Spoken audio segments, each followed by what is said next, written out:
Hello guys, welcome to Quantum Chemistry. Today we are going to discuss the physical properties of alkali metals. Previous lecture में मैंने बहुत सारी properties clear करवा दी हैं, बस यहाँ पर मुझे आज के लेक्चर में दो प्रॉपर्टीज डिस्कस करनी है. First one is reducing nature and second one is hydration energy. तो hydration energy and reducing nature ये दो प्रॉपर्टीज इंपॉर्टेंट है. इसमें कुछ चीजें हैं कि जो चीजें वहां पर प्रॉपर तरीके से याद रखनी जरूरी है, जिस पर क्वेश्चन आने के चांसेस ज्यादा है.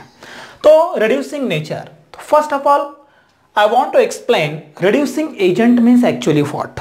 Reducing agent means the species which reduce to other and itself get oxidized is called as reducing agent. मतलब जो species frontal species को सामने वाले species को reduce करेगा इलेक्ट्रॉन डोनेट करके और खुद ऑक्सीडाइज होगा, such species is called as reducing agent. तो मुझे अल्कली मेटल्स में reducing nature डिस्कस करना है कि down to the group reducing nature में वहां पर क्या चेंज आता है. तो reducing nature में देखिए, I can write alkali metal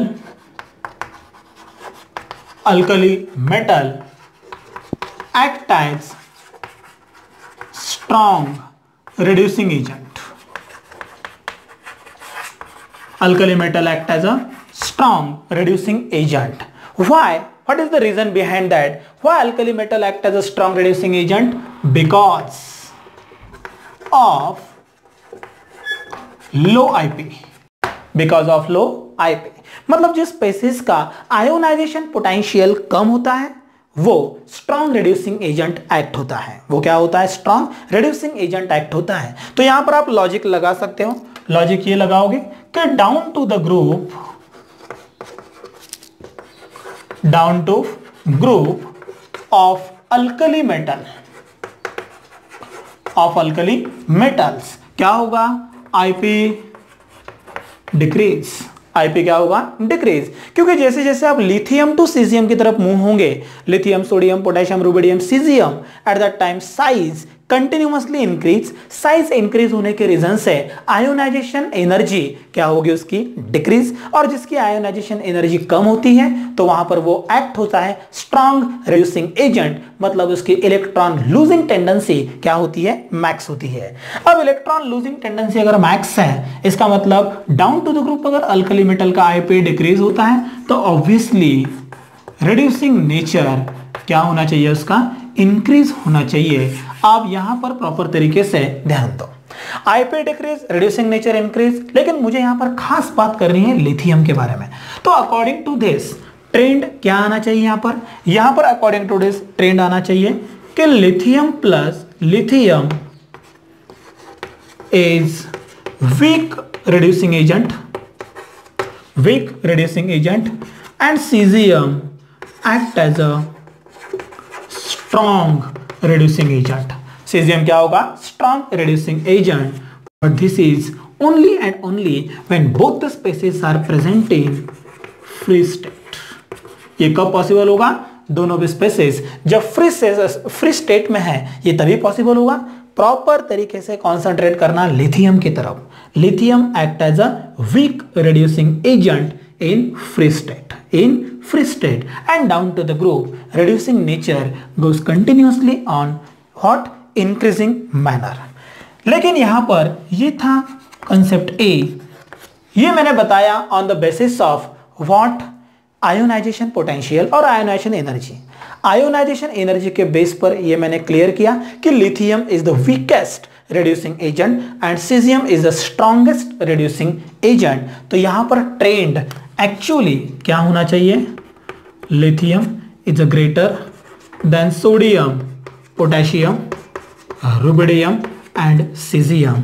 this is a trend of reducing property of alkali metal on the basis of ionization energy. But electron losing tendency also depends on electron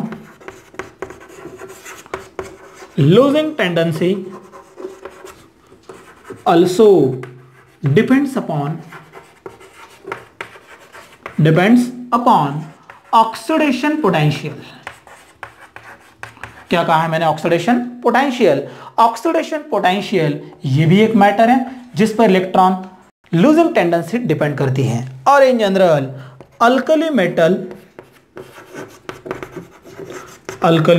metals having high oxidation potential, इनका oxidation potential हमेशा क्या होता है? High होता है। यहां लिखता हूं A0, ये उसका सिंबॉलिकल फॉर्म है। तो अल्कली मेटल का ऑक्सीडेशन पोटेंशियल अगर हाई है तो obviously this act as a strong reducing agent even they can reduce to water also, वो वाटर को भी रिड्यूस कर सकते हैं। तो यहां आप देख रहे हो सोडियम, ये ले रहा हूं यहां पर water molecule. Sodium when dissolve in water, sodium in solid, water liquid, it gives twice of NaOH, ये ले रहा हूं 2 प्लस H2, ये ले रहा हूं गैस एक्वेस। तो आप यहां पर देख रहे हो कि सोडियम मेटल ने वाटर को भी रिड्यूस कर दिया और यहां पर मिला sodium hydroxide with hydrogen gas evolve होगा। इसका मतलब due to the high oxidation potential alkali metal act as a strong reducing agent. लेकिन यहां पर जब आप उस मटेरियल को वाटर में डिसॉल्व करते हो तो वाटर में डिसॉल्व करने के बाद it is observe that lithium having maximum oxidation potential,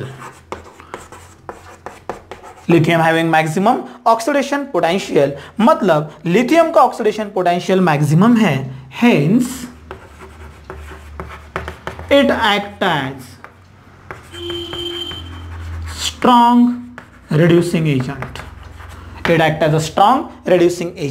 तो यहां पर आप देख रहे हैं मैंने यहां बताया कि lithium is the weakest reducing agent due to the low IP. इसका आईपी क्या होगा? वहां पर लो होना चाहिए, सॉरी इसका आईपी यहां पर हाई होना चाहिए। Due to the highest ionisation potential lithium weakest reducing agent, लेकिन due to the highest what oxidation potential lithium act as a strong reducing agent. इसीलिए यहां पर आई कैन राइट, मैं यहां पर एक सिंपल सा ट्रेंड लिखता हूं।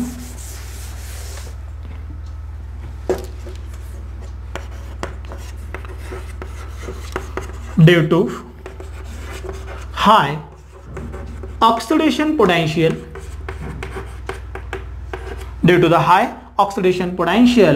Of lithium, it act as strong reducing agent, अब हाई ऑक्सीडेशन पोटेंशियल इसका रिड्यूसिंग स्ट्रॉन्ग है, मतलब यहां पर I can write lithium is a strong reducing agent.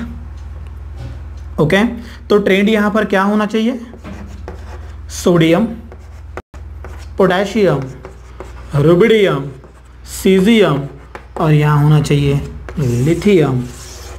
This is reducing property in solution, ये होगा in free state। तो आपको बस ये दो बातों पर ही ध्यान देना है, lithium is the weakest in free state and lithium is the strongest in solution. तो सॉल्यूशन के अंदर लिथियम ये स्ट्रॉन्ग रिड्यूसिंग नेचर एक्ट होगा इसका, और यहां पर फ्री स्टेट में लिथियम का रिड्यूसिंग नेचर ये वीक होगा। This is the concept of reducing nature. बस दो ट्रेंड प्रॉपर तरीके से ध्यान रखना, lithium, sodium, potassium, rubidium, caesium. Down to the group अगर आप जाओगे तो क्या होगा? रिड्यूसिंग नेचर, रिड्यूसिंग प्रॉपर्टी की स्ट्रेंथ जो भी है वो कंटिन्यूअसली इंक्रीज होगी due to the what IP, ये कंटिन्यूअसली क्या होगा? Down to the group decrease होगा, और यहां पर ऑक्सीडेशन पोटेंशियल लिथियम का हाई होने के रीजन से वो एक्ट होगा strong reducing agent. This is the concept of reducing nature. Now move to the next one, hydration energy. Hydration energy. इसके बाद हम क्लियर करेंगे हाइड्रेशन एनर्जी के बारे में।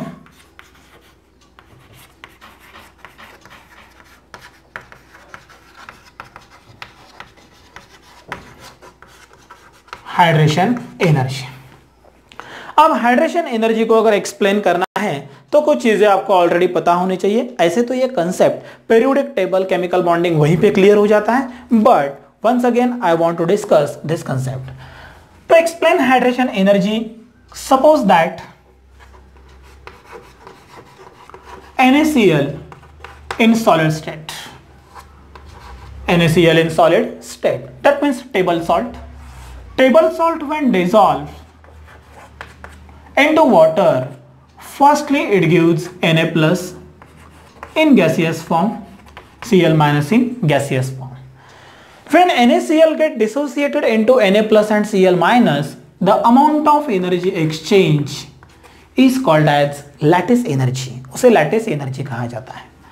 And when Na plus gas come in contact with water, means attracted by water, Cl minus also attracted by water, we obtain Na aqueous, Cl minus aqueous.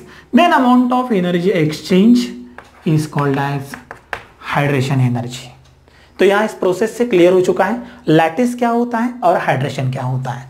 Table salt when dissolved in water, then first of all what's happen, it get dissociated into Na plus and Cl minus in gaseous form. Amount of energy exchange called as lattice, and when this both the ions attracted by water molecule, then they form in aqueous condition called as what, hydration energy. तो energy exchange जितनी होगी वो होगी hydration energy. तो एक काम करता हूं यहां पर मैं एक सिंपल सा इक्वेशन ले लेता हूं, delta H is nothing but enthalpy, but इसका मीनिंग होता है algebraic sum of all types of energies exchange during the complete process complete होते समय पूरी प्रोसेस में, पूरे रिएक्शन में टोटल अमाउंट ऑफ एनर्जी उनके algebraic sum called as a delta H. तो I can write delta H is equal to, सबसे पहले लेना चाहूंगा यहां पर डेल्टा एच में एक लेना चाहूंगा lattice energy, and second one lattice energy plus hydration energy of Na plus hydration energy of Cl minus. Therefore, I can write it become lattice energy plus hydration energy of NaCl. This is equation of enthalpy.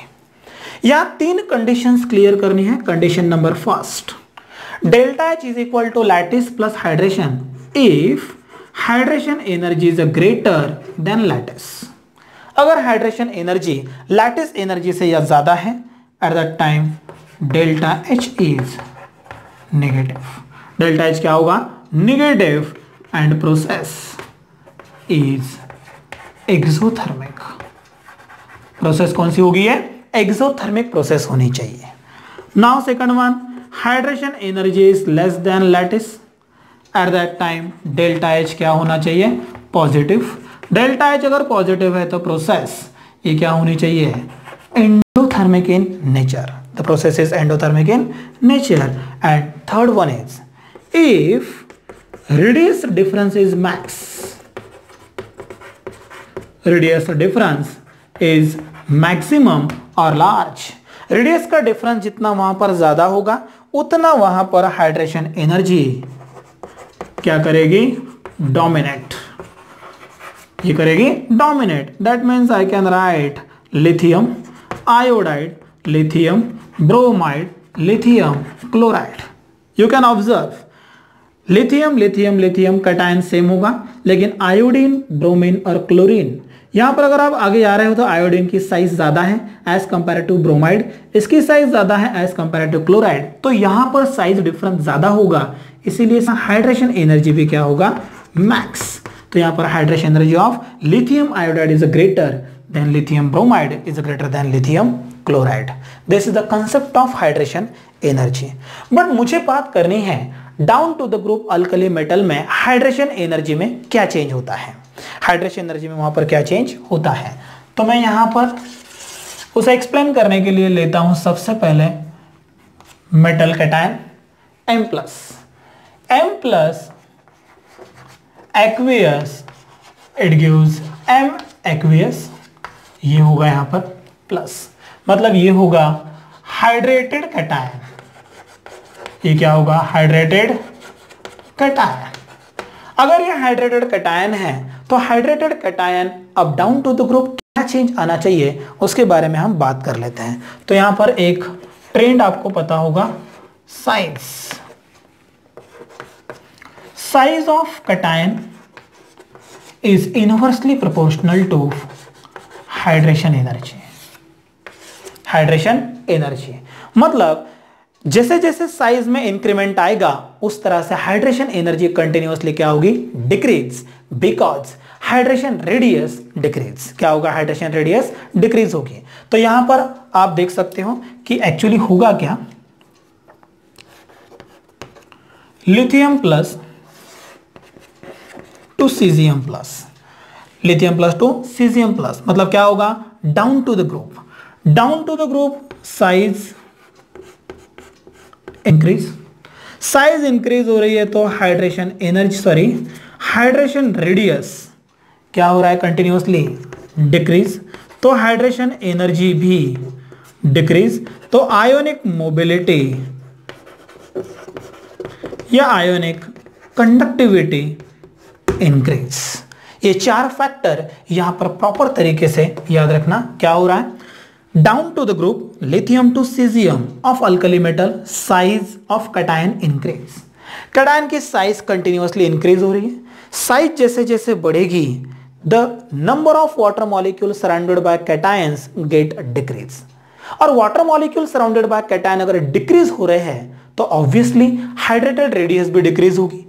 अगर वो hydrated radius decrease हो रही है तो hydration energy मतलब वहां पर जो बॉन्डिंग बननी चाहिए उतनी स्ट्रांग नहीं बनेगी, तो हाइड्रेशन एनर्जी मतलब अमाउंट ऑफ एनर्जी रिलीज वो भी कम होगी, मतलब हाइड्रेशन एनर्जी डिक्रीज। और वाटर मॉलिक्यूल साइज बड़ा होने के रीजन से सराउंडिंग में मैक्सिमम नहीं है। इसका मतलब कैटायन को वो बाउंड करके नहीं रखेगा। कैटायन को बाउंड करके नहीं रखेगा मतलब उस आयन की मोबिलिटी इंक्रीज होगी। इसीलिए साइज बढ़ने की वजह से water molecule surrounded by that cation decreases. वो वाटर मॉलिक्यूल कम होने के रीजन से ऑटोमेटिकली वहां पर हाइड्रेशन एनर्जी डिक्रीज होती है। तो यहां पर आप देख सकते हो, मैं एक छोटा सा डायग्राम पुट करके देता हूं कि किस तरह से होता है। जैसे कि मैं अगर लेता हूं Na+, तो यहां आप देख सकते हो ये water molecule,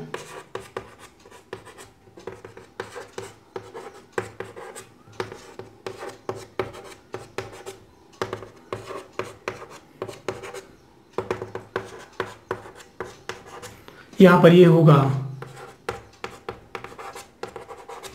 what? Hydrated molecule. मतलब यहां Na+ हाइड्रेटेड फॉर्म में है, सराउंडिंग से वाटर मॉलिक्यूल ने इसे घेर लिया है। तो ऑटोमेटिकली जैसे साइज जितनी कम उतने number of water molecule max, जितने वाटर मॉलिक्यूल मैक्स उतना उसे वो दबा के पकड़ेंगे तो ऑटोमेटिकली आयनिक मोबिलिटी घटेगी। बॉन्ड स्ट्रांग होने के रीजन से एनर्जी ज्यादा रिलीज होगी, इसीलिए automatically hydration energy increase by decrease in size and vice versa. This is a concept of hydration energy. In this way, your all the properties, physical properties of alkali metals get over. Next lecture में मैं discuss करूंगा इसके chemical properties के बारे में। Chemical properties associated with all the alkali metals क्या होंगी इसके बारे में हम डिटेल में अगले लेक्चर में डिस्कस करेंगे। आई होप ये वीडियो आपके लिए बहुत हेल्पफुल रहेगा। Thank you.